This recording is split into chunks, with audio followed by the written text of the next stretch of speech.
Ladies and gentlemen, Jake Doolittle did it again. A commentary creator whose downfall serves as a cautionary tale for all YouTubers on what not to do. And by did it again, I mean he got talked about by a very large commentary channel. His story went mainstream. I didn't consider how my words would affect others, and for that, I'm very sorry. And now we get to reflect on the drama, look back on where we started, where we ended up, and maybe talk about the future of Jake Doolittle's channel, if there even is one.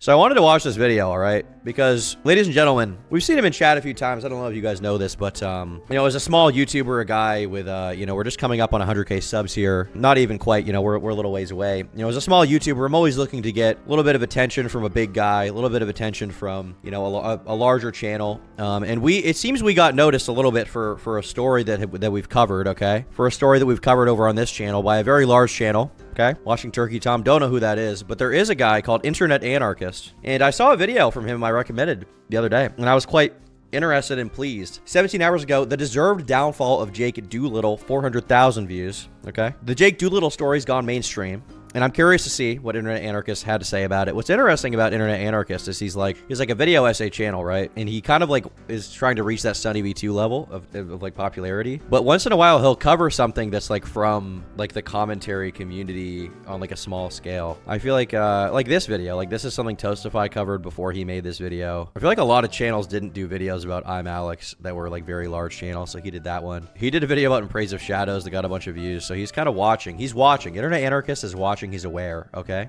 So I'm curious to see what he's got to say about the deserved downfall of Jake Doolittle. How goofed up is your sleep schedule? Seems as bad as mine. It's great. I just woke up and I'm feeling excellent. Jake Doolittle has become the textbook example of self-sabotage. He had everything a YouTuber could ever ask for, from a steadily growing channel to a loyal audience that loves their content. But it didn't take long for him to throw it all away. The moment Jake dropped he was in the dictionary. I like the implication that when you open up the Oxford English Dictionary and you look for self-sabotage, you find a picture of Jake Doolittle. I do enjoy that quite a bit.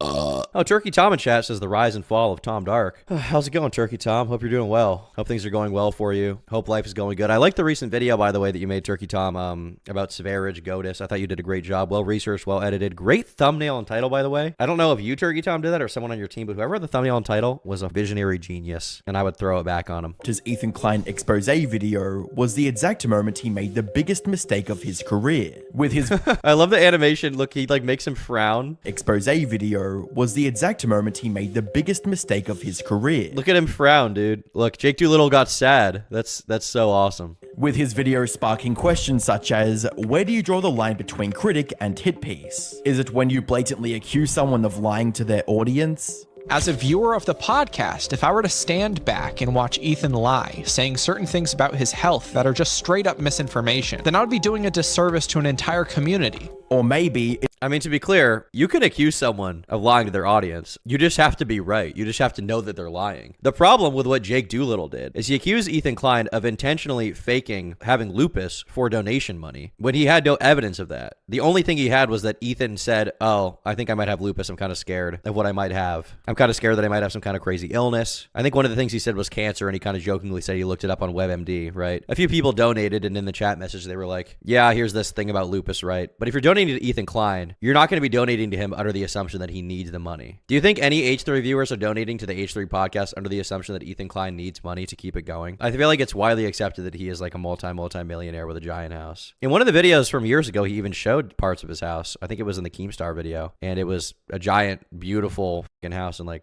Los Angeles somewhere. So, that's the real problem. The problem with Jake Doolittle fucking lied. Well, unintentionally, he lied about Ethan Klein, accusing him of lying. It's when you frame their medical concerns as tactics to profit from their viewers. Klein claimed to have lupus, made money off of it, and then admitted that he made everything up and self-diagnosed himself. Either way, making harsh claims like these will always have repercussions. And Jake found this out the hard way. The craziest thing about Jake's situation is that he had what most failing YouTubers don't. A second chance. But as you'll learn in this video, Is the second chance his like girlfriend? Is that the second chance? Dude, this is an insane edit. What is this? Had what most failing YouTubers don't. a second chance. Do most failing YouTubers not have girlfriends? Is it like impossible? Did Doolittle do what Doolittle did? Did Doolittle do what Doolittle did? Did Doolittle do what Doolittle did? Did Doolittle do what Doolittle did? Oh, that's a hard one. That's like Sally sells seashells. That's a good one. How did he pull her? Roy Hay, if you ever say, how did he pull her ever again, I'm banning you in my chat. Anyone who says, how did he pull her is a fucking idiot. You're a fucking retarded if that's ever even a thought you've had in your mind. How did he pull her is an insane thing to ever think. Because that is under the assumption that you have to be an attractive or likable guy to get a girlfriend. Which is retarded! But as you'll learn in this video, he threw it all away in spectacular fashion. Today, we'll be dissecting the story of Jake Doolittle, a commentary creator whose downfall serves as a cautionary tale for all YouTubers on what not to do. Jake began his YouTube career in December 2019. But he was already making a name for himself by leveraging his past work with major creators and influencers, with uploads like working with Charli D'Amelio and shooting for Justin Bieber. Yeah, the interesting thing about Jake is he became a commentary channel, but originally he was trying to work with like super mainstream influencers. Like I think he was doing photography for Charli D'Amelio, and that's why he got on the H3 podcast in the first place, because the D'Amelio family had, at least according to Jake, failed to pay him for some work he had done, like $500. Oh, Turkey Tom and Chess says, "Gada gadi gada gada. Oh, I've been married a long time ago. Where did you come from? Where did you go? Where did you come from, Cotton Eye Joe?" That's a good freaking point, dude. He should have pursued dancing. I agree. He was a great dancer. He was actually an amazing dancer. And I'm not even saying that ironically. No way Doolittle with 300k subs got an internet anarchist video. The thing about Jake Doolittle is he suffers from a thing that I might even suffer from. I'm not sure. I haven't really found out yet, but he suffers from a thing where when you put him in a YouTube thumbnail and you just say that he sucks, people instinctively want to hate him, I think. I feel like he just looks like the annoying kid from middle school who you just don't like, who everyone in the class commonly accepts is just annoying. And I kind of feel bad for him in that way. But I think that is why he's so marketable in a YouTube thumbnail, because you just look at him and you're like, I just have met this guy before. This guy stinks. He gives you like a little bit of a taste of the past. Okay. You don't even have to hear him talk. Like Ethan is online. Yeah, kind of in the same way. Definitely. Jake knew the best way to get his name out there was to attach it to people with platforms much larger than his. This also became the foundation for one of the most popular series on his Did he do something with Justin Bieber? Larger than his. Isn't that Jake Doolittle, Justin Bieber? I don't know this lore. Shooting for Justin Bieber. Hi everyone, it's Jake. I'm Hannah. We're back with another video. Of course. We're here in my office. I know, pretty crazy. So I asked all 5,000 to... Oh, top comment. Jake, your grandmother shared this with me. She's very proud. I enjoyed it. I enjoyed it. Hey, Hannah's cousin. Tell her I said hi. Well, probably, did he just send this to his family and friends? So this is just like a video for him and his buddies, I guess. Him and his family. 200. It was a lot of people. And 7 of my followers to ask me some questions. Very good. And Hannah some questions. I'm less relevant. So let's go through them. How'd you get your start doing photography with big names? Tell us. I started doing photography with big names by reaching out and just trying. Sometimes a lot of people relentlessly spamming their emails, basically. Which, to be clear, is a way to do it. I mean, a lot of people who work for me, they emailed me and just had a good portfolio. But for every good portfolio, there's thousands of bad ones. I wonder what his portfolio was like.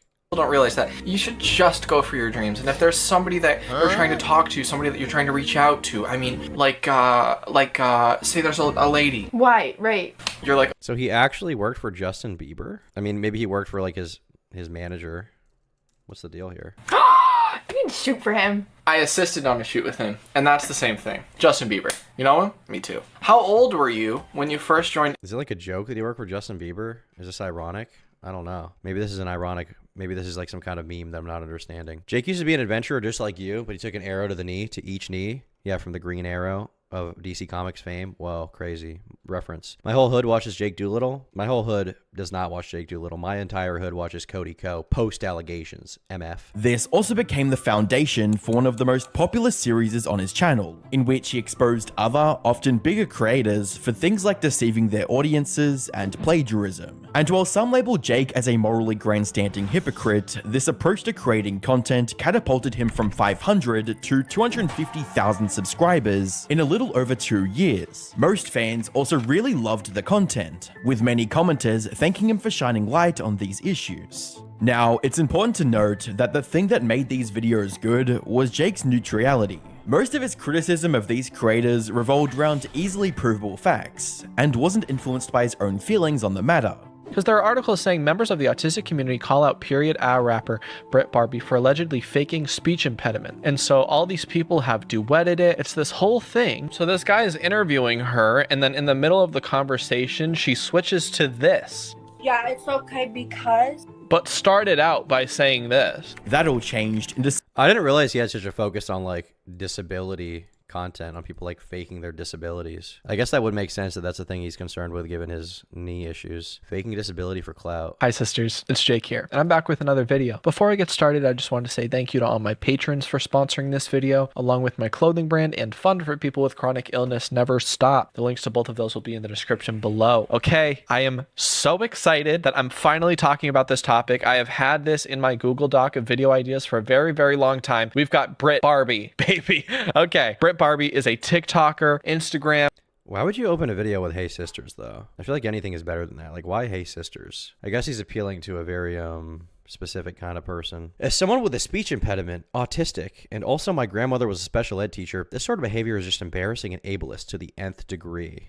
Wow. I get made fun of constantly as an adult when my speech impediment slips out, and he or she is mimicking it for views. It pisses me off. Wow, dude. He's representing the disabled community. The literally disabled community, thank God. Why does he look like a Disney character? Also, Hey Sisters. Do not say Hey Sisters in my chat. Do not say Hi Sisters or Hey Sisters. Say Hey Brothers. That's what we say in my chat. Thank you for the dono. December of 2023, when Jake released his hit piece on Ethan Klein, one of the hosts of the H3 podcast. It was clear that this particular video was fueled more by a personal grudge than a factual analysis. Little did Jake know at the time, this was about to become the biggest mistake of his entire career. However, to fully understand Jake's reasoning behind uploading such a video, we first have to rewind to his first interaction with Ethan, back in 2021. You see, Jake was working as a photographer for influencers at the time, and in August of 2021, Jake released a series of now deleted tweets accusing Charli D'Amelio of making millions of photos that he wasn't properly compensated. I can't think about anything but the millions made off my photos. I highly doubt she made millions of dollars off of his photos, to be honest. Like, she probably posted them on Instagram. Do you make money from photos on Instagram? Because I thought the problem was that she didn't pay him. For, with tweets reading, I can't think about anything but the millions you made off my photos. Lol, I feel like people are misconstruing what I'm saying. Nobody asked to use my photos. I was never told the photos would be in the book. A credit in the book means nothing when they don't have your permission, as well as me when I never got paid for photos. The situation... So, did they not offer him money up front and he just wanted it in retrospect? Is that what happened? Like, he took photos under the presumption of not getting paid and they happened to get in the book? Is this new lore? Was only intensified by the numerous articles and Twitter pages covering the story, which eventually landed Jake an appearance on the H3 podcast. During their interaction, Ethan offered Jake a listening ear. I want to read an article about this, actually, because I never dug super deep into this lore. Jake Doolittle, D'Amelios. All right. Charli D'Amelio reportedly suing photographer after stealing claims over book. Oh, Charli D'Amelio sued him? Charli D'Amelio's legal team is reportedly threatening action against the photographer who claims she uses pictures in her book without permission. He insists his issue is with them, not her. Photographer Jake Doolittle made headlines after slamming Charli D'Amelio for allegedly using his pictures in her essentially Charlie book without his permission. He claimed that she made millions off his work, and although he was credited, he believes he's entitled to compensation according to a previous agreement. After the story blew up on the internet, caught the eye of her legal team, who reportedly threatened to take action against him. As a result, he felt the need to address the situation and release a response video on YouTube. Can I find his original video about this? Do we have the video where he like exposed her? Because he did make a video seemingly, right? He felt the need to address the situation and release a response video. Here we go. I was taken down. The video's private. All right, well, the quotes we have are, I got a call from someone at the D'Amelio team asking me to delete all the posts, scaring me into not making a video saying more about it, and threatening to get lawyers involved. I kept spreading what they deem as false information. I deleted everything that has to do with Charli D'Amelio or the team. I should have known it would make me look guilty, but when you're on the phone with someone from the D'Amelio team asking you to delete everything, you do it. Jake believes Xerdo's coverage of the situation sent the legal team into a frenzy because it did not paint them in a good light. He claimed to have received 3 calls and 11 text messages from them 30 minutes after it went live. He confirmed the issue isn't with Charli, instead it's with the media conglomerate behind her. It felt amazing to have my work wanted, but it's frustrating to be so small and I have no power to get paid for it. I guess my question is, did they offer him money up front, or did he go into it with the presumption he would never get paid or there was never any agreement? It ended up in the book and then he just talked about it. I mean, okay. The idea that, I don't know, maybe he's a really good photographer. I could be wrong. The idea that she made literally millions off of his photos is something I find hard to believe, but I'm not just trying to like hate or Andy him here. I'm not just trying to be a shithead about it, right? Why not talk to Charli directly? Yeah, why don't I just message the most famous TikToker in the world? I'm sure she'll be really willing to talk to me. That's a good idea. And $500 for the photos he wasn't paid for. Here's what I want to do for you though, Jake. I think the D'Amelio family could pay you like $500, right? My assumption was that he didn't make a very formal agreement, if any. I mean, that's what I think may be the case, but we don't have the original video. The article said that he implied there was some kind of agreement that wasn't upheld, but I just don't know. And then you'd be happy? I mean, I'm now it's a whole different thing. Now it's a whole legal shit. I don't know. He glad with Charlie in the past, so why wouldn't he be able to talk? Oh, you mean to her? Or like her team? Yeah, that's possible that he could, if that's what you're talking about. I thought you were talking about me and like how I should interview her or something. I mean, yeah, that does beg a question. Who knows? I don't know. Maybe he did and she didn't respond. I don't have all the info here. But stay on the line. I'm going to send you $500 because the D'Amelio family didn't. Stop it. The D'Amelio family didn't pay you $500. I'm going to pay because they're cheap fucking freaks. And while Jake appreciated the generous offer, he also wanted something else from Ethan. If you look over my resume, can you keep your $500? Stay on the line. You can tell how much Ethan does not want to look at his resume at all. I kind of left my commentary on this out of the video. I didn't want to be like... I just felt like the clip kind of spoke for itself, and people did pick up on it in the comment section when I made the video on Tom Dark about Jake Doolittle, but it's so clear that Ethan does not want to look at this guy's resume at all. Ethan's like trying to do something nice, and this guy instead is like, why don't you look at my resume so I can take photos for you? I can work remote. It's like, bro, you live across the country. How are you supposed to do photography work remotely? Ethan had like, he was trying to be as nice as possible, but he was like, oh, this fucker. I tried to do something nice once, and this fucker tries to get me to look at his fucking stupid resume. Your video was good and didn't need to provide the context. Well, I did provide the context. The point is, a lot of the time in making a video, it's much more powerful to just show a clip rather than explain every part of it, because then people will just get, based off what's obviously there, they'll just get it, right? They'll just understand it. So, you know, show, don't tell type thing. I didn't need to like go on a whole minute-long diatribe about it. Are you in LA? He did say he was subscribed.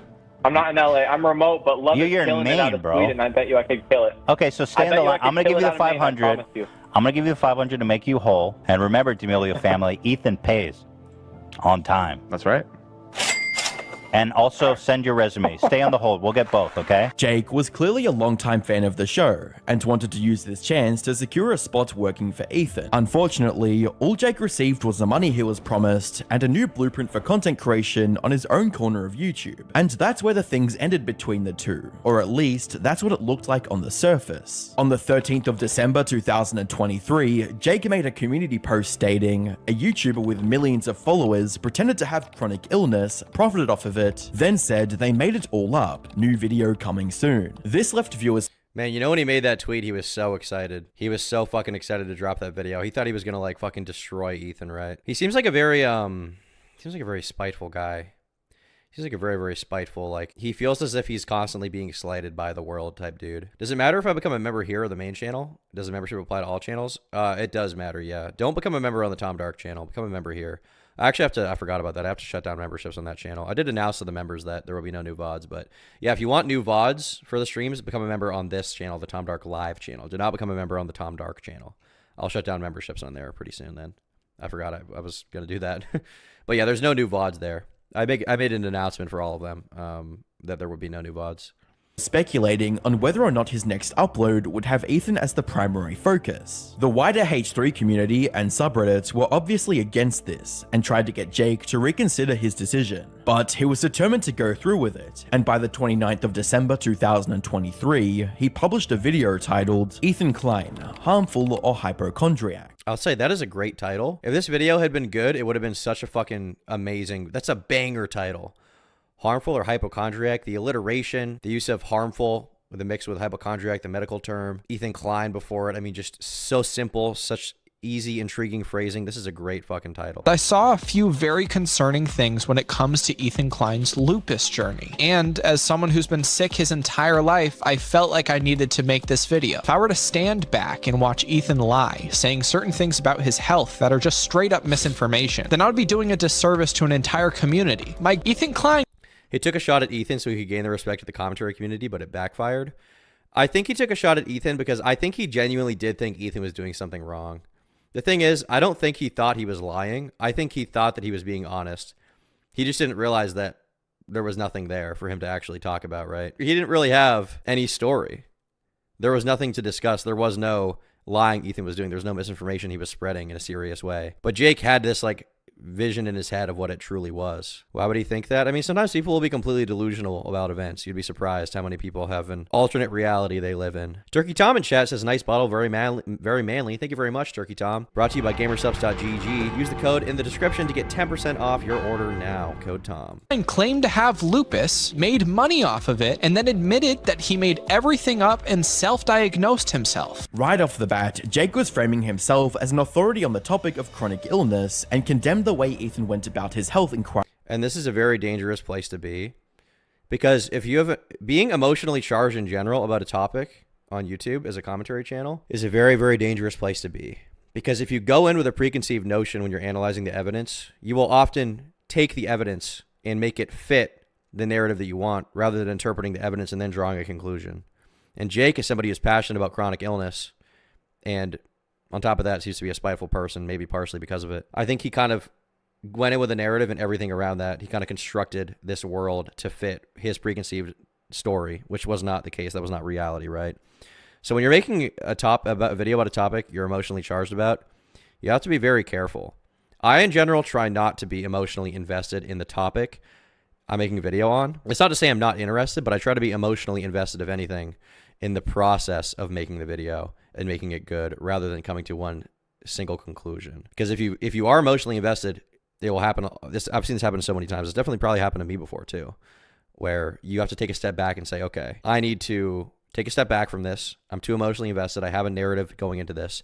I need to take all the information at face value and decide if this is really as big of a deal as I think it is, or if I'm talking out of my ass and I'm going to make myself look really bad. Now, if you're emotionally invested and you're right, because you're emotionally invested based on the conclusion rather than the pursuit of building a narrative and evidence, then it'll come across really well. Being emotionally invested and being right is so fucking powerful. That's major swag. Jake went on to detail the various instances of Ethan referring to or sharing aspects of his medical reports and testing. At the same time, Jake berated Ethan for not pronouncing medical terms correctly and for using ChatGPT to further understand test results. Saying that an elevated tryptase relates to leukemia is like saying that sneezing relates to sinus cancer. Ethan states that he went to check on his cholesterol levels and then seemingly read his own lab results and self-diagnosed himself based off of Google searches. He goes on to talk about a more recent test result that came in. This test is the one that Ethan runs with throughout this entire journey. My Anna titer. This is also like leukemia and lupus and shit. First,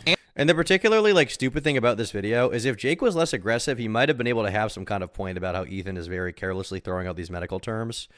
And maybe he could have some kind of negative influence on the audience through doing that, right? I don't really agree with that point, but maybe he could have tried to construct an argument in that way to be like, well, Ethan said he looked it up on WebMD, and even though he's joking about it, there could be people in the audience who take it the wrong way and are influenced in a bad way. And his audience and Ethan's audience probably would have been more willing to buy that explanation.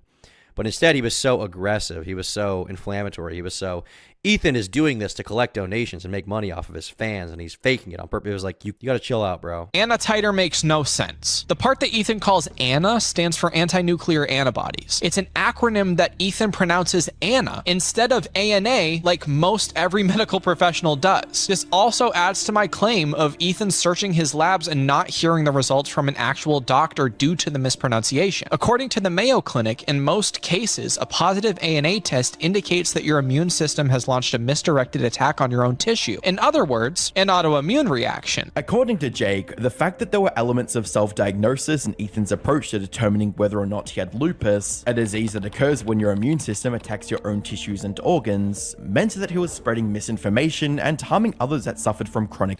And once again, if he wanted to make a more cogent point about this, maybe he could have said that Ethan shouldn't have been so, loose with the terms around this diagnosis and been so casual about it when medical issues are serious. Maybe he could have tried to make that point, right? But instead of saying I understand Ethan's kind of scared about what's going on here, but he's kind of, doing a poor job of explaining it, and, WebMD is not reliable. Instead of going down that route, he made it such a fucking aggro thing, and that's not good. That's not good at all. It's a bad look to take an uncompassionate angle on other people's health unless they're clearly maliciously lying.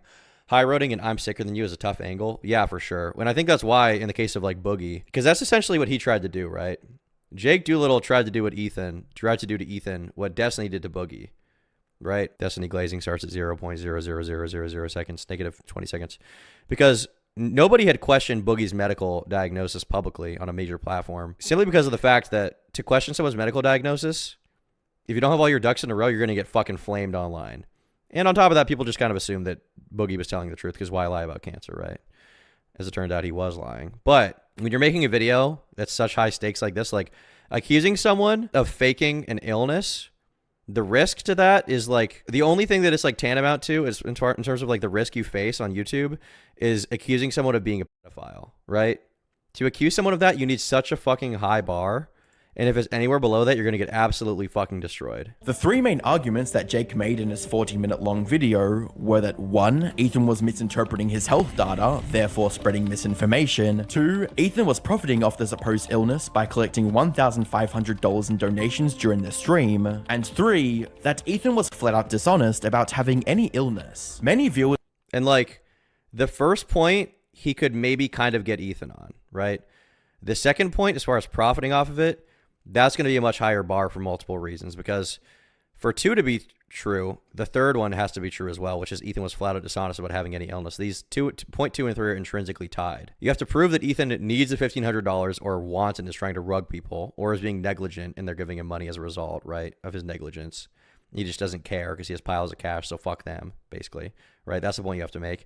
And you also have to make the point that he was maliciously lying to do that, or negligently lying, and as a result, he profited off of it, which spreads misinformation medically, right? The first point here, Ethan was misinterpreting his health data, therefore spreading misinfo. Maybe you could kind of make that point. Kind of a stretch still, maybe you could kind of make that point. Was felt that Jake's arguments were made in bad faith, and the like to dislike ratio on his video reflected that. However, an unhealthy dislike to like ratio was the least of Jake's problems, because when Ethan and his team soon returned from their short break, they were more than ready to address the accusations being made. At the start of the new year, Ethan shared an Instagram story that foreshadowed his reply to Jake, reading, "My face when I'm excited to return to the podcast tomorrow." Not long after, Jake left his own Instagram story begging for the backlash to stop, reading, "I'll do anything to make this stop. The death threats telling me to myself and saying that I was never sick in the first place is something I cannot handle. I was trying to make a video from the perspective of a sick person and it didn't connect with everyone. I was in hospital last week after posting the video. I legitimately cannot handle anymore. I apologize to everyone involved." Regardless of how much Jake wanted this to all be swept under the rug, he had already made his hit piece and was going to answer for it. Fans of the podcast were expecting a complete massacre from Ethan, and that's exactly what they got. On the 8th of January 2024, Ethan and other members of the H3 podcast went live. We're still talking about Jake Doolittle. Yeah, well, essentially, Internet Anarchist, a pretty big channel, made a video covering Jake Doolittle. He's probably the biggest channel that's covered it so far. So I thought it would be interesting to take a look at his kind of perspective on the situation and the information he was able to gather. The most interesting thing to me about the self-pitying kind of like, oh my God, people are coming for me. They're telling me to end my life, blah, blah, blah, right? The interesting thing to me about that, to me is the fact that Jake has done it like 5 times on YouTube, right? Like when I was making the Jake Doolittle video, the most fascinating thing to me was that that's always the card he pulls. Like, I'm a victim, I'm a victim, I'm a victim.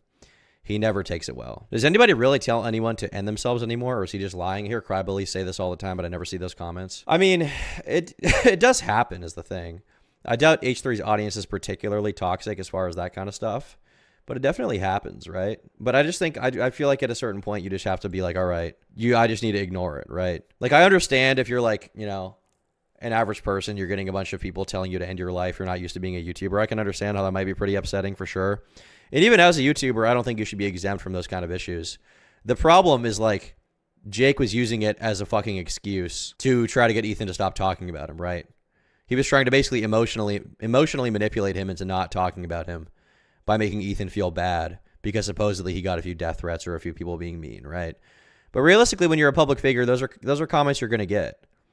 I've had people, you know, before email me saying crazy shit, being like, I'm going to come your entire family, right? Just ignore it. I go to bed. It doesn't bother me. But that's not because I'm like a super base person with a thick skin. This is just a prerequisite for being an online content creator. If you know, thousands, tens of thousands, hundreds of thousands of people have seen something you made, there might be one of them out of those people, or 5 or 10 of them, that might say something crazy. You have to, at some point, for your own mental sanity, be able to not go fucking insane from it, right? Before they could react to Jake's video, he set it to private. Oh, he just privated it. Well, it's too late, bro.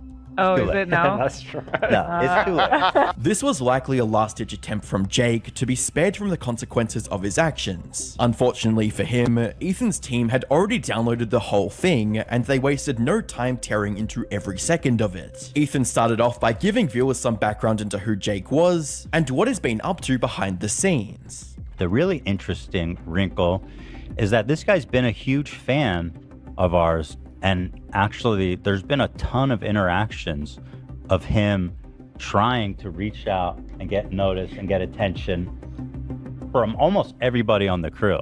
And this is where the angle of Jake is an obsessed fan who loves them and is like doing this kind of like jilted syndrome from Incredibles type thing comes in. That's where that narrative comes into play, right? Which I think is definitely accurate.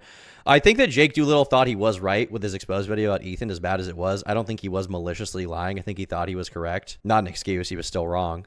But I think part of why he made the video is because he was like such a jilted H3 fan who didn't get the attention he wanted. I can't wait for Ethan to come back for the drama. Yeah, I mean, the word on the street is that Ethan is preparing some kind of video about Hassan Piker. That's what the word on the street is. I don't know if that's 100% accurate, but he's made some, I guess, Instagram stories kind of implying that loosely. I'll see if I can find them real quick. Yeah, here we go. H3's content nuke on Hassan is going well. Ethan says, wait for it. And then he says, if you're angry now, just wait until you watch the video. In response to someone saying, I don't know about y'all, but I'm going to downvote this piece of shit as soon as it drops. Not just with my account, but every account in my family. I'm even going to share it with my buddies so they downvote it too. I fight demented obsession with demented obsession. So right now, Ethan's gearing up, apparently, you know, from what he's saying. I think he's implying that, unless he's trolling, to release some kind of video about Hassan on the H3 channel. Not like a little shitter video, but like a big video. Maybe some kind of content nuke. And Hassan's audience is getting ready to downvote it incessantly. Basically, that's what's happening right now. Now, the last time that Ethan did this, I believe, was the series of videos about Keemstar. Nuclear Fallout Keemstar. Yeah, so the first one was Content Nuke Keemstar, Nuclear Fallout Keemstar, Nuclear Winter Keemstar. This is the last time that Ethan had one of these arcs. And now Ethan's going through it with Hassan, right?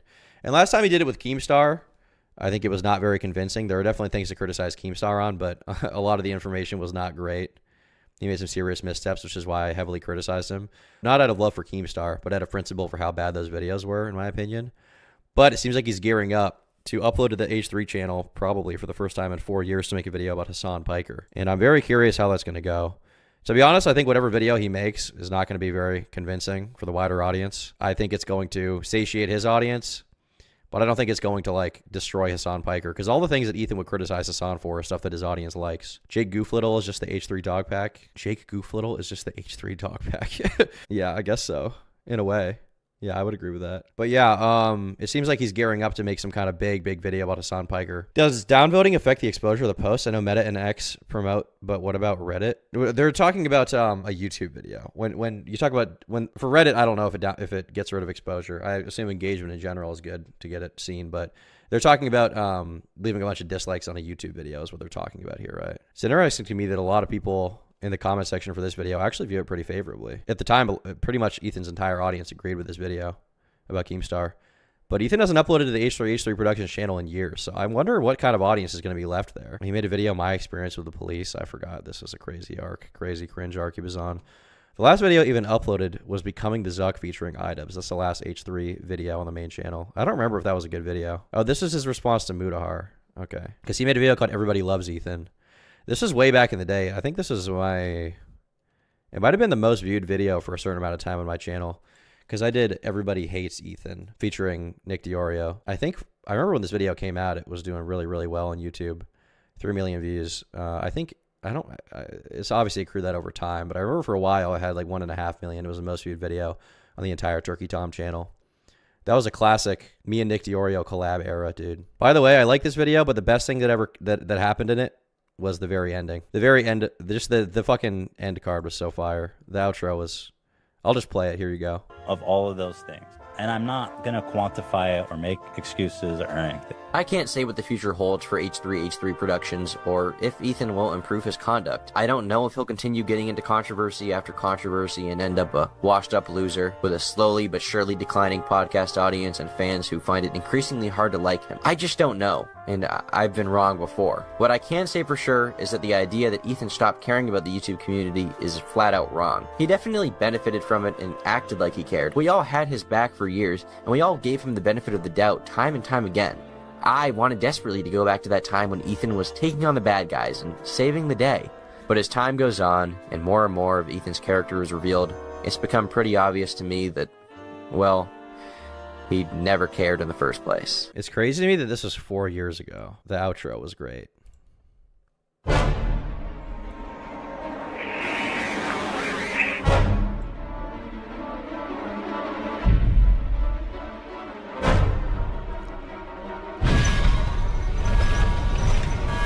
F Ethan Klein, I will be responding.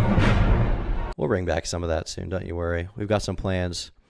The Tom Dark channel soon might start feeling like old Turkey Tom a little bit, if you like those videos. You know, if you liked the way the Jake Doolittle video was edited, the editing on that was kind of old Turkey Tom, intentionally by design. What do you know about Kyle Tom? A lot, but it might feel a little bit like that.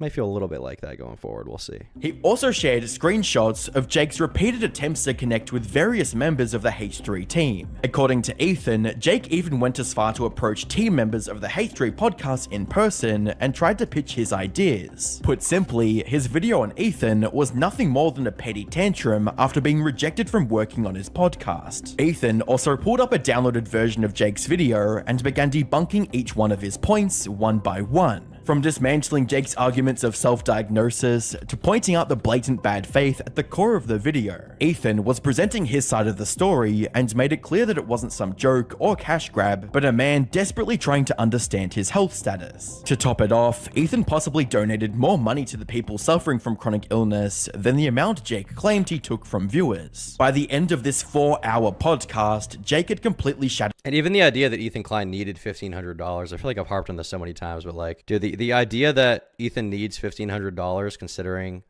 the fact that he's made so much money off of YouTube and is the owner of Teddy Fresh, which is like a huge clothing brand that makes a bunch of money, is insane. The trust and credibility he had built with his audience. This is the worst takedown video ever. I mean, dude.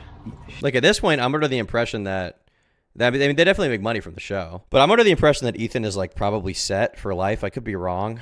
I could be full of shit here, but I'm kind of under the impression that he's rich enough that he's set for life and doesn't need money. So him doing the H3 podcast is basically just for the love of the game. But what's insane to me about this is that Jake didn't learn from it.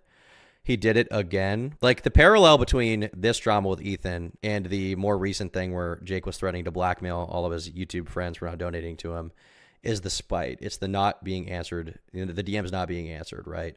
It's not the actual accusation, because the accusations were dumb in the first place, right? He was wrong about Ethan when he accused him of intentionally lying about his illness for money. He was wrong about that, right? He was also wrong about YouTubers and how they need to feel bad for not donating to his charity. But the super common thread is the reasoning behind it, the motivation on a you know, psychological level, which is that these people didn't answer his DMs. He felt jilted. He felt ignored. And I think that's probably an intrinsic character trait for him he's going to be dealing with for a very long time in his life. And he'll probably do something like this again. Shame on you. And you had so many chances to not do this. The preview, AB, from us, saying, dude, this is not going to work out good for you. Trust us. Now, this could have been the end of Jake's future on YouTube. But after facing intense criticism from all corners of the internet, he did something that saved his career from total annihilation. He apologized. On the 18th of January 2024, Jake made a 3.5-minute video titled My Recent Video, which was intended to be an apology to Ethan and everyone affected. This is not a very good apology, but I do at least appreciate the fact that he kept it relatively short. The danger with making a long apology that's like above 5 minutes long is you're bound to get into yapping territory, where a lot of that time is probably going to be you trying to make people feel bad for yourself. So I feel like the shorter the apology, generally the better, as long as you're able to clearly lay out why you're sorry for what you did and why you're going to try to not do it again, right? The longer the apology gets, the more room there is for risk in that apology to make it horrible. Kind of the problem in Praise of Shadows ran into, I think, with his yapology. By the video he previously made. My intention was to stand up for a specific group of people, but instead I came across as an asshole. I didn't consider how my words would affect others, and for that I'm very sorry. Now, this wasn't a perfect apology by any means. He left out a lot of things that should have been addressed. For example, Jake didn't acknowledge his accusation that Ethan misled the audience for personal gain. Yeah, he did not at all. And when he did address things, he was very vague about it. And he kind of tried to justify it like, oh, I thought I was doing it for the right reason. which is never the thing you want to hear. I think, you know, once again, the reason why Asmongold's apology was good was because he didn't try to make it seem like he was a victim. He was just like, I fucked up. It's completely my fault, and I'm sorry, and I don't want to do it again. And that's why Asmon's apology was actually good. Nor did he explain why he took it upon himself to act as the champion of the chronic illness community. But as a commenter pointed out, it was a step in the right direction. It's better than the second time apologizing and addressing every H3 fan who claimed his illness didn't exist. Well, in fairness, I mean, you know, I think it's fine for him to do that. Maybe it could have been a separate video for him to address the people saying his illness doesn't exist, but at the same time, there were a lot of people implying that. So I understand why he may have wanted to address that, regardless of whether or not it needed to be in that same video. You know, I don't blame him for doing that. Reading, I think apologizing is a great step in the right direction, except you left out so much. Wish you put more effort into addressing specific things you said rather than general statements. Eric Morin Films? Do I know who this is? I recognize that name. Is this like a YouTube guy? Why do I recognize this person? Is it because he made Lego videos? Maybe it's because he made Lego videos. I feel like I recognize this fucker. I don't really know why, though. Feel like that would go a much longer way. And while it didn't undo the damage that was already done to his reputation, it gave Jake another chance to prove himself. He had an opportunity to earn back his core fan base with quality content, and that's exactly what he did. He went back to his old... Well, I wouldn't say quality content. It's all right. It's bare minimum, you know, YouTube commentary videos. It's not the worst thing in the world. You know, his content is not like completely objectively terrible. Some of the videos are probably good and deserve to exist. But it's not like, you know, extremely quality content. I wouldn't say that. Like, even like the way he does the videos, you can tell that he does it in OBS, and all the editing that he does is just jump cuts, because he records it like a stream, right? When he records these videos, you can see that he has the YouTube player open, and he just like he basically does what I do when I stream, and then just cuts it up a little bit, right? That's what he does, essentially. Will fix basically everything wrong with the world, according... Rather than like inserting the clips that he has timestamped in the video after the fact. Like the way I do videos on the Tom Dark channel, at least, is it's all pretty much scripted, right? It's all pretty much scripted. And then we have like notes for when we need to play certain clips or something, and I just feel like it makes it better because it's more prepared content, you know? I've always thought that my content is better when it's more prepared. I mean, stream stuff is fun. It's good to do, obviously. I like doing it. I think I'm okay off the cuff at this point doing stream stuff, but my content's undoubtedly, I think, better when it's prepared. It's much better. Hipster Gooner sounds funnier. Hipster Doofus. And that's just not good advice for YouTube apologies, but apologies in general. They should be short, to the point, and genuine change should be made. I mean, I feel like the biggest thing is definitely change, right? Whether or not change actually happens, whether or not that person makes that mistake or not in the future. Actions speak much louder than words. Factual self, and started making videos on creators who deserved the criticism, like Sniper Wolf, Jack Doherty, and the vegan teacher. It seems like Jake took the time to reflect and learn from his past mistakes, and had finally reached a healthier mindset. He even proposed to his girlfriend in November of 2024.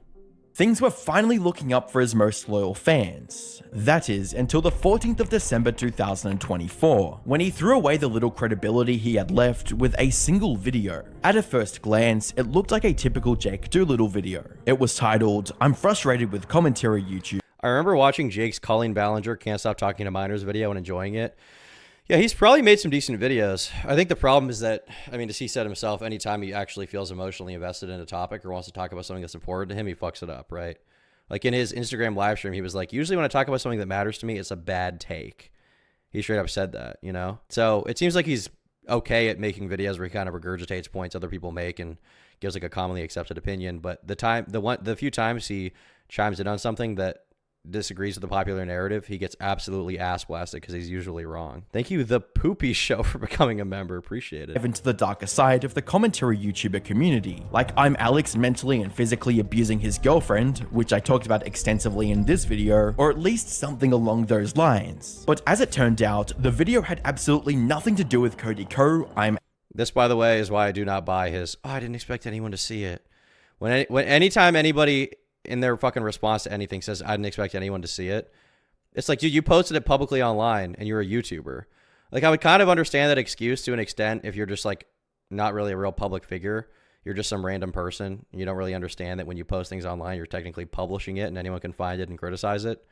But like, you're a YouTuber. Alex, or any The point is the attention. commentary YouTuber for that matter. It was 100% clickbait. Now, this on its own would be enough to enrage most viewers. However, the actual contents of this video were somehow even more infuriating, leaving even the most loyal fans completely outraged at Jake. But That's honestly not even true. A lot of his fans seem to agree with him and support him. Like on that original video he made, his quote-unquote loyal fans, his core fan base, the people who immediately were there in the aftermath, they actually thought he was right. They agreed with his video. They liked him. They were glazing. They were stroking it. Damn, I actually kind of feel bad for him. Looks like his videos aren't doing as well right now. I think that when you have one of these controversies, it's very hard to go back to making the same content you were making, because people will basically see you as like whether they realize it or not, I think people will see that content as a representation of the time period it was created in. And because the most notable thing he's done while making this content is his horrible video at commentary YouTubers, I think people will always associate this kind of content with that. So I think if he wants to succeed on YouTube again, he needs to change it up and do much higher effort stuff probably, or post way more, something to that effect. before we dissect this video, we need some important context. You see, Jake had been struggling with chronic illness since he was just 3 years old. The pain from this illness forced him to either use a wheelchair or crutches for the majority of his life. He even raised almost $3,000 through a GoFundMe campaign. Like, I think people don't realize as YouTubers how convenient of a position they're in if they've been making the same kind of content for a while, right? Because to some extent, if you're making very lazy content, which his content isn't the most lazy thing, but it's also not very high effort, you kind of benefit in a way off of the audience just being accustomed to that kind of thing, right? And liking you as a guy. But if you lose that, then the only thing that can, you know, serve to get you attention in the future past that point is going to be whether or not the content is good. And if it's not particularly good, they're not going to watch it. So basically, for Jake Doolittle to come back, I think he needs to put a lot more effort into his videos and make something that is so good that people can't look away. I think that's the only way. He needs to reinvent himself. And this is genuine advice. If you're watching this Jake Doolittle, you need to reinvent yourself and make really good content that is just like good to the point that nobody can ignore how good it is, regardless of your past controversies. To find a cure for his illness back in 2016. However, even worse than the illness was the fact that he'd been misdiagnosed multiple times, resulting in his condition getting even worse over the years. Eventually, his own situation inspired him to start a charity in September of 2022 called... I think you're being way too good faith, Tom. Just call a spade a spade. Jake's a grifter, a liar, and a faker. To come back, he needs to grift harder. No. To come back, he should not grift harder. To come back, he should not grift, and he should make content that is good. And I don't think he has to make content that's good as in he has like takes that I would agree with. He has to make content that's good as in he has takes that are informed, and he has to be entertaining, and he has to be funny, and the content has to be so interesting that people can't not watch. If your grift gets exposed and the audience is not there, then you have to just make good content. That's the only way around it. He has to make really, really good videos. He has to step up his fucking game. If Jake wouldn't be offended, I do think watching your content, taking your advice would help him out. Maybe. Possible. I mean, I'm not going to say that I make content about him in like a virtuous way. You know, I'm not like making the content to help him. But I do kind of inadvertently, I think sometimes now and then, give decent advice about the people I cover. Thank you, Ebony Tunnel, for becoming a member. Appreciate it, bro. Never Stop with a fairly straightforward mission statement. Never Stop is a charity for the diagnosed, the misdiagnosed, and everything in between. Our goal is to provide financial assistance to people in long-term financial and physical crisis. It has also raised over $12,000 for people in need. So, assuming the proceeds of this charity actually reached the needy, it was 100% a good thing, and no one had any issues with it. That is, until Jake, in all his wisdom, ruined the reputation of his charity with his video titled, "I'm frustrated with commentary YouTubers." As I mentioned earlier, this video wasn't actually about commentary YouTubers. Instead, it was about his charity and how no one was making any donations to it. There has been no YouTuber who has ever inquired or donated any money to Never Stop. Giving him the benefit of the doubt, perhaps Jake believed that he was raising awareness for his cause and charity. However, to call his execution poor would be a complete understatement. The whole thing came off as a tone-deaf attempt at guilt-tripping his audience and other YouTubers for not being charitable enough. And one viewer summed it up perfectly. Quote, "I've had people who unfollowed me and lost the opportunity to change lives. What a goober. I've never in my life seen a YouTuber guilt-trip his former audience for unfollowing. Like, this is beyond pathetic." Throughout this video, Jake also came across as extremely entitled, and that he somehow deserved other people's money. This became glaringly obvious when he talked about knowing YouTubers with plenty of money who who, despite their wealth, weren't donating to his charity. A lot of these YouTubers love talking about holding people accountable for their wrongdoings and all that kind of shit, but when I try to say, hey, if you have any extra money, we are giving $500 a month. I know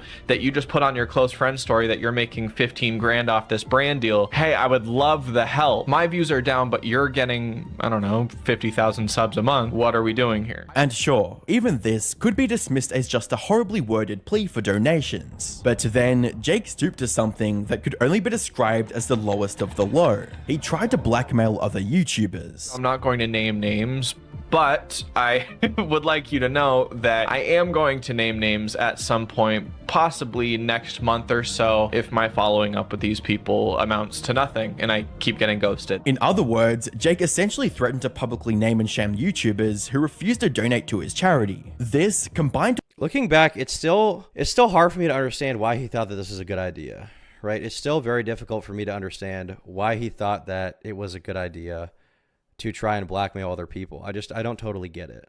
It doesn't really make sense to me. Like it must just be mental illness. That's my only real explanation. It must just be some kind of mental illness, some kind of mental episode he was going through, because I feel like no reasonable person in their right mind could come to the conclusion that people are obligated to donate to your charity. Like he must be in need of some kind of diagnosis. I'm not a psychologist, but he must be in need of some kind of fucking diagnosis. He was being desperate. He was definitely being desperate for attention, because it's not even like, even in the video, he's like, we're actually covered. You know, we're actually very, very covered for the money for the charity for the next year. We have $6,000 in the fund. Each month we pay out $500. Therefore, we're totally fine. We have enough money for the fund for the next year. So it didn't even seem to be about the charity. It seemed to more be, the entire thing was not for charity. His heart was not in the right place. I think it was all just a manifestation of him feeling ignored, basically. That's the only thing I can really deduce from it. With the fact that his charity was only helping a single person at a time made people who would have donated otherwise in the future turn their backs. The response to this was perfectly summarized by a commenter under the video, which read, "This is effing yucky. Donate to my charity or else." Like, does he understand that most people wouldn't be enticed by, we help one person per month right now, and they don't have a long history of running and navigating the challenges that come from these organizations? And as if this wasn't bad enough, he even tried to insinuate that the YouTubers who weren't donating to his charity were dumb because they didn't know they could deduct the donation from their taxes. Within the last 6 months, how come other nonprofits that are doing between $10 and $30 million a year in donations are willing to talk to me, but these fucking YouTubers cannot give $500 in a one-time payment out of their, I don't know, 50 grand that they're making a month? And by the way, all of this you can write off on your taxes. I don't know how many times I have to say this. These are people who are getting a shit ton of money and will not know what to do with tax. Even this in and of itself is very like, it's very just envious. It's very jealous behavior. I'm not a very Christian person, but I will say that, you know, when you read the 7 deadly sins, like pride, lust, jealousy, pride, lust, envy, greed, whatever the fuck all of them are, right? What is it? Gluttony. Okay, so don't be fat. Don't eat too much, right? Don't overindulge yourself. Pride, don't be too proud of yourself. Don't be too egotistical. Envy, don't be too jealous of others. Don't constantly obsess over things you don't have. All these things, you know, whether you agree with Christianity or not, or believe in God, which I don't really know if I do, probably not at this point in time. I think they are generally good to follow. And if you find yourself upset at any point in time, you should try to analyze, I think, if your feelings are valid, or if they are valid, maybe even if they're coming from some place of deep resentment. Because resentment can be very dangerous and it can cause you to do insane things. My alarm went off. It can cause you to do very, very, very crazy things that can ruin your life. Tom, come to the Lord. Sure, take your time. I will do that right away. Tax time. And this is a way to offset that fucking tax bill. But I guess there's no knowledge there. And to top it all off, he even admitted that he made this whole video because he was petty. Because I'm petty, and because this isn't about supporting me, it's about supporting people who need the support. But the thing is, it wasn't really about that, because he said he already had enough money for his charity to pay out for the next 6 months. And there's obviously other charities those people could have been donating to for the same issues or similar issues that they're passionate about. So I really think that, you know, looking back, if I had to psychoanalyze him and be Dr. Malfi on him, I think his entire motivation for making the video, unknowingly, I think he probably thought he was doing it for the right reasons. But unknowingly, I think his motivation within himself that came out, and we realized, was that it was just him being jaded because of everything that happened after the H3 video, right? He made a false allegation. He got blown out for it. Big YouTubers didn't want to work with him anymore. And the thing is, to be successful on YouTube, it's very different than Twitch. Being successful on YouTube, you don't need to collab with people. Obviously, it can help very artificially to collab with people. Like if you're in the gaming space, it's probably very beneficial to get like a PewDiePie collab or a Jay Schlatt collab. Or if you're in the commentary space, obviously Jake benefited from, you know, collabing with Drew Gooden. I think his most popular video is a video with Drew Gooden. But you don't actually need that.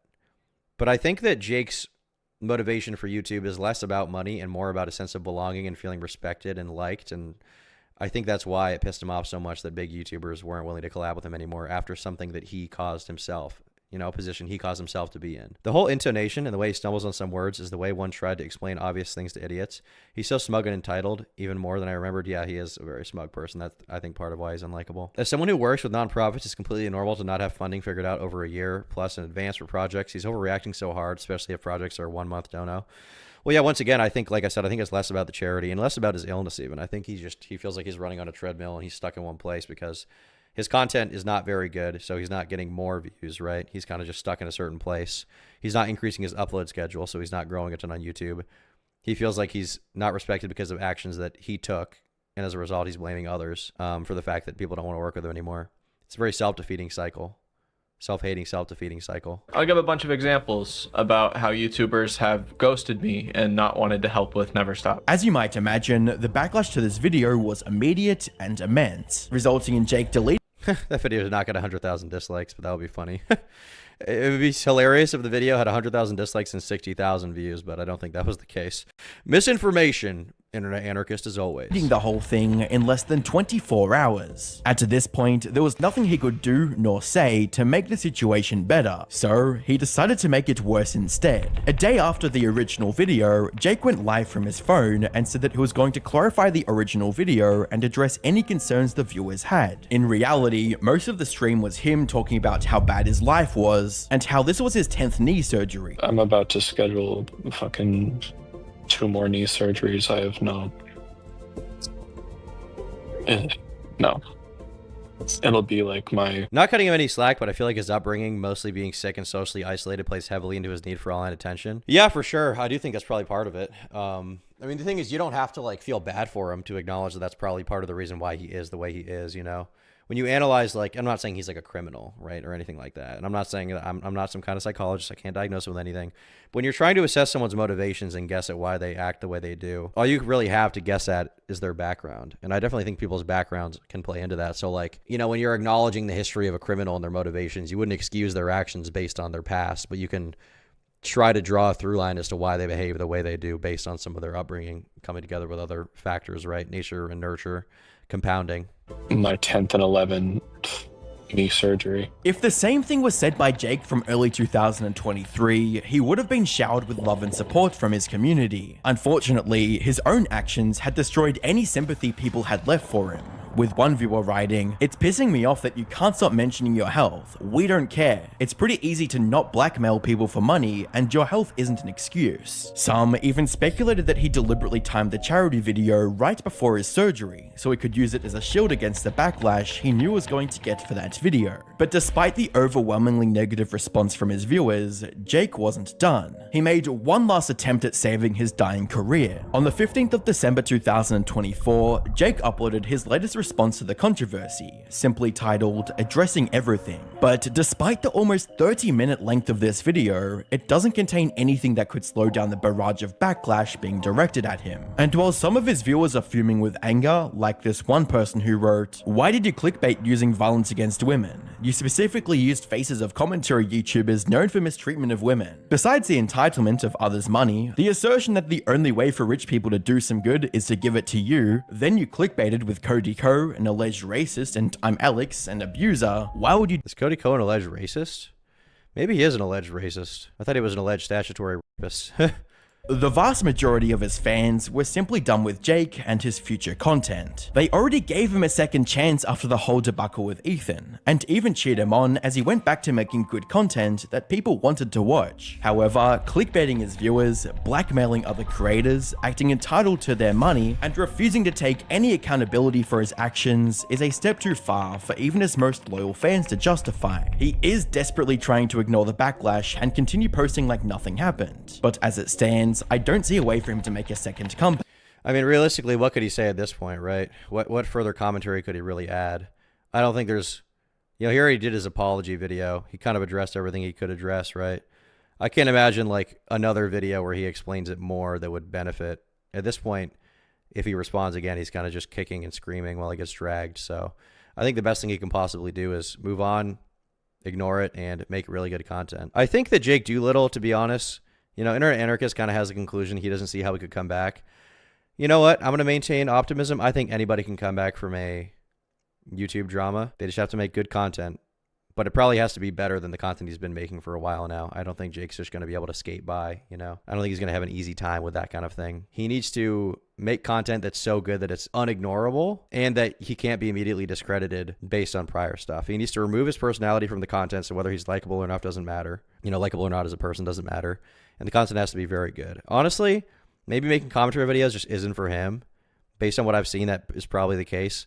But he probably has opinions on different pieces of media, maybe movies, maybe TV shows, maybe something like that. He could probably make good content about. But I think he should stray away from making videos that have anything to do with any personal feelings he has about any subject that he's super passionate about, because I think it's going to bite him in the ass like it has the past few times. That's what I think about that.